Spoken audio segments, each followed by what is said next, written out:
You are flying over the gently swelling hills of America that are the Ozarks, where the local flavor of the national tongue is Arkansas. Say, Ab, how much corn did you raise this fall? Well, we didn't measure it all, but I figured about 20 gallons to the acre.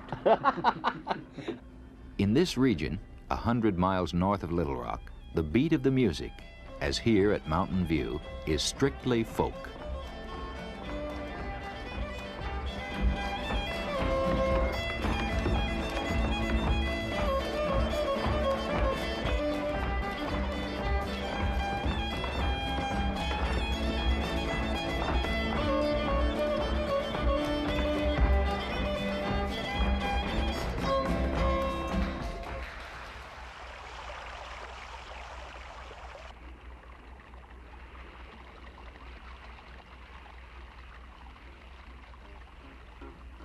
Father Time said to Mother Nature,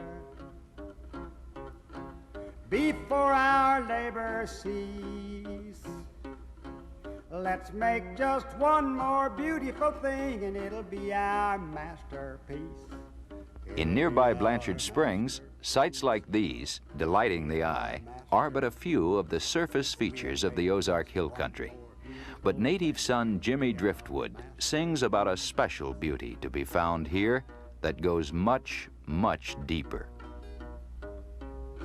Then they built a beautiful castle with pillars tall and round.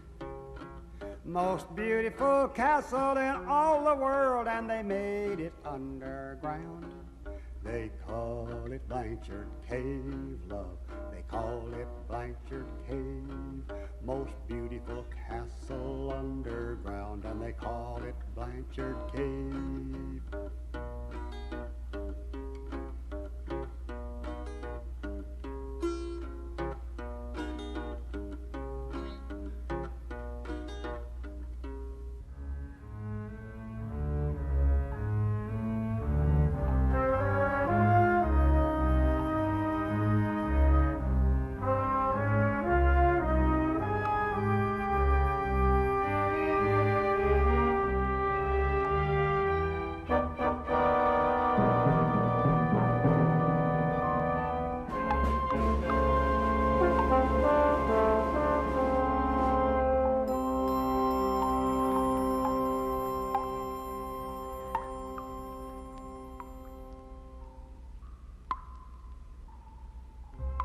For more than 1,000 years, this remnant of an early American lay waiting for history to catch up with it.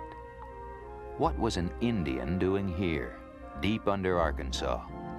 There is only conjecture. In 830 AD, as the science of carbon dating tells us, he had come into this cave, for reasons unknown, and by what way, uncertain. From these very reeds he left behind, we can fathom how he lighted the darkness.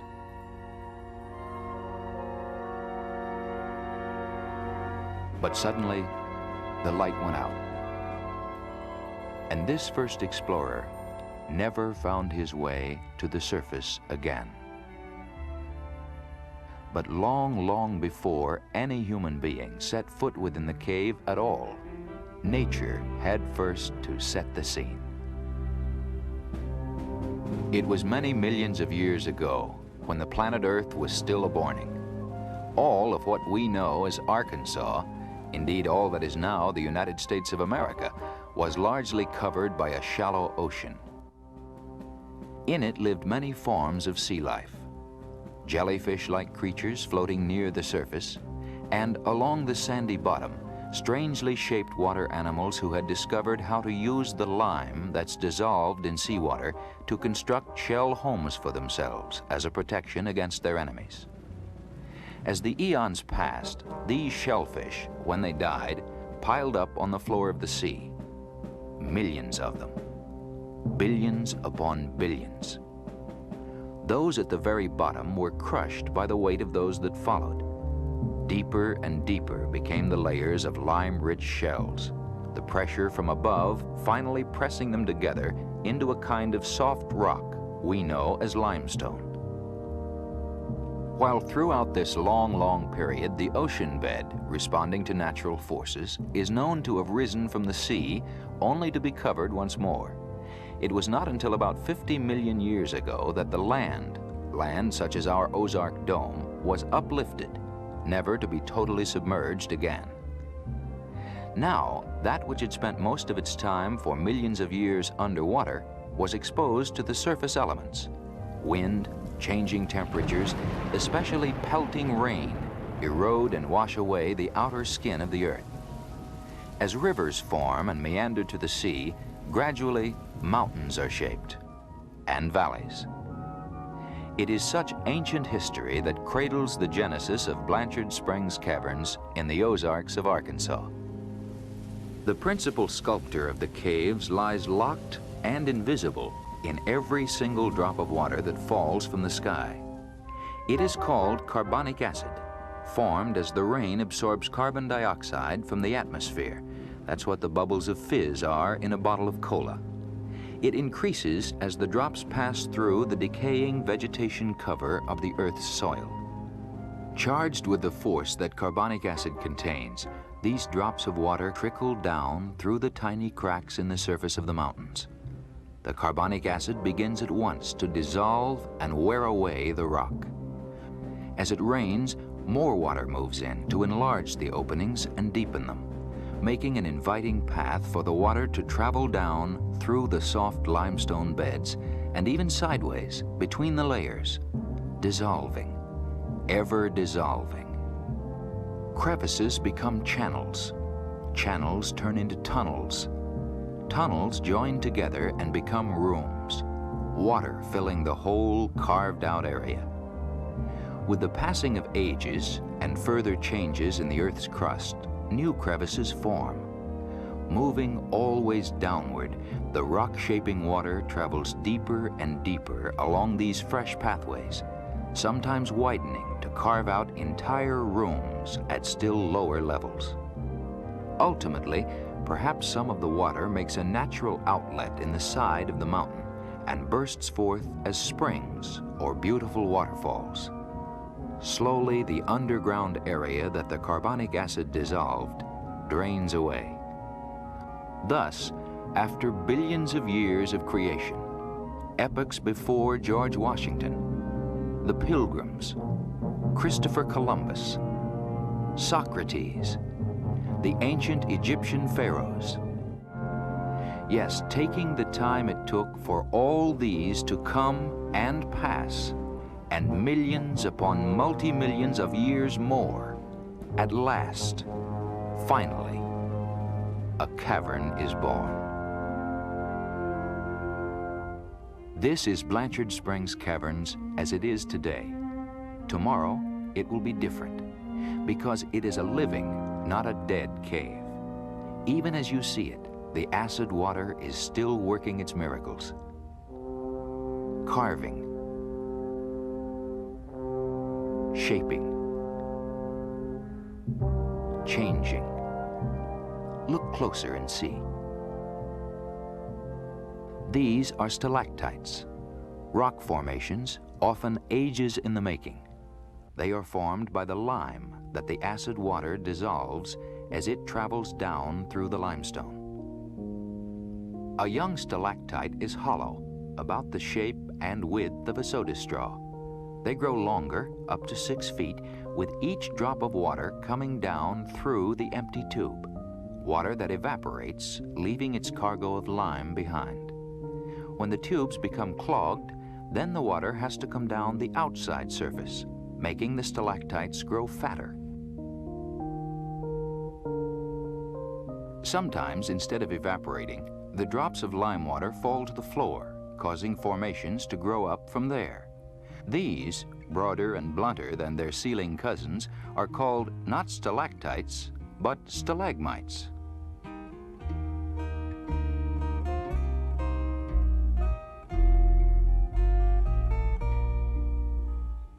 Occasionally, the stalactites coming down from the ceiling and the stalagmites rising from the floor join, like this.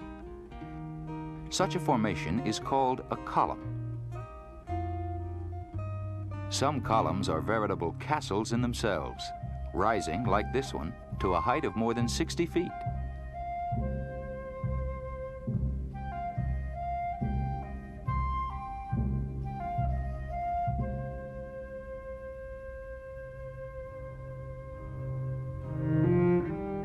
There is almost no end to the wonders that can be designed by a little acid water dissolving limestone.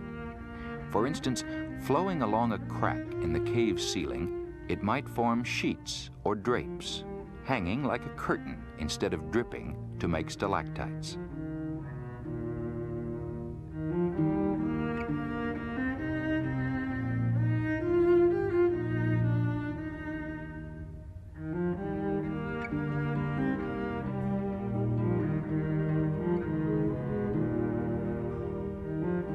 Running along the original wall of the cave, the lime may precipitate out to leave a ripply stone surface called flowstone that looks, with layer upon layer accumulating over the centuries, like a frozen waterfall.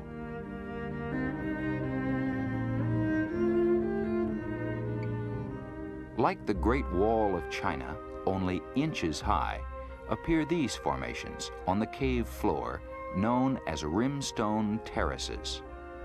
They are made when a flowing stream of water hits pebbles.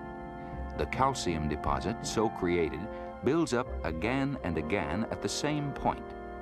As the water runs over the lips of these walls, it creates step-like terraces that hold back little captive ponds. But not all the cave's features are hardened into rock. Look, an underground river, racing along deep in still another level of the caverns. Skin divers plunging into this stream found their way to additional cave rooms, some almost dried out, some still filled with water. 4 hours later, they emerged here, almost a mile away at Blanchard Springs, which, like the cave itself, takes its name from Civil War homesteader John Blanchard, whose grist mill stood close by.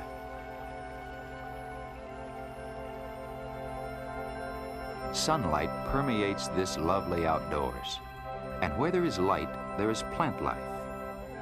Even here around the cave's original discovery hole, where ferns in summer hug the stone.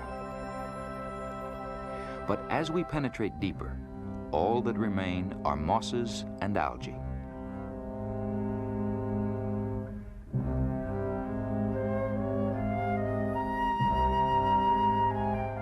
Listen, where the daylight is an intruder, in the cave's eternal nightness, creatures exist.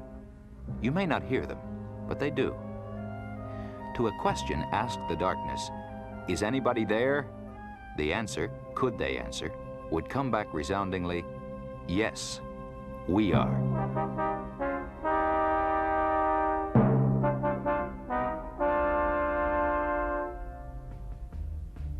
This is friend Bat, seldom loved, much maligned. Bats are not really blind. Their tiny eyes work quite well. They are our only flying mammals, and when they do fly in the dark, they make squeaky sounds you and I cannot hear, that bounce off the walls and formations, warning them of obstacles to avoid. Some types of bats are very social. They like to live as close to their fellow bats as they can get, hanging head down. This is a cave cricket. He's a kind of wingless grasshopper, only he doesn't chirp.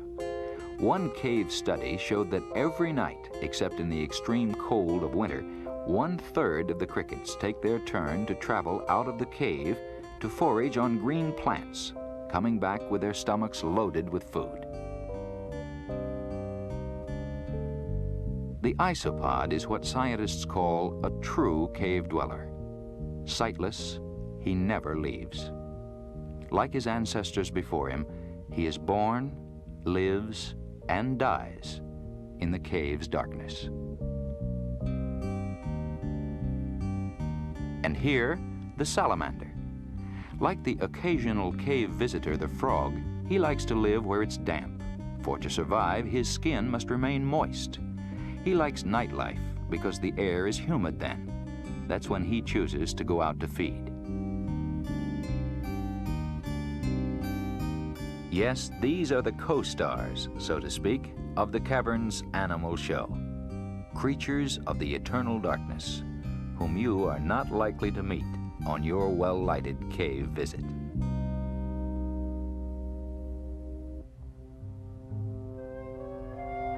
In time, as more centuries come, more epochs pass.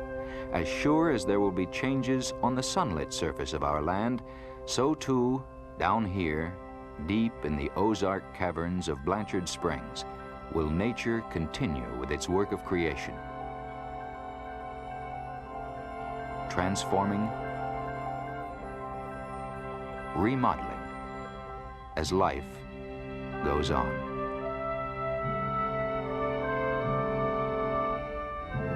Such then is the amazing world below, where life, as we have seen, depends on the amazing world we now move to join above.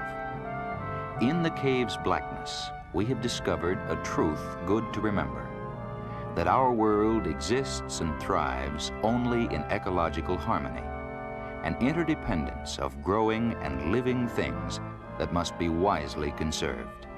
For it is upon nature's scales that will be weighed the fate of us all.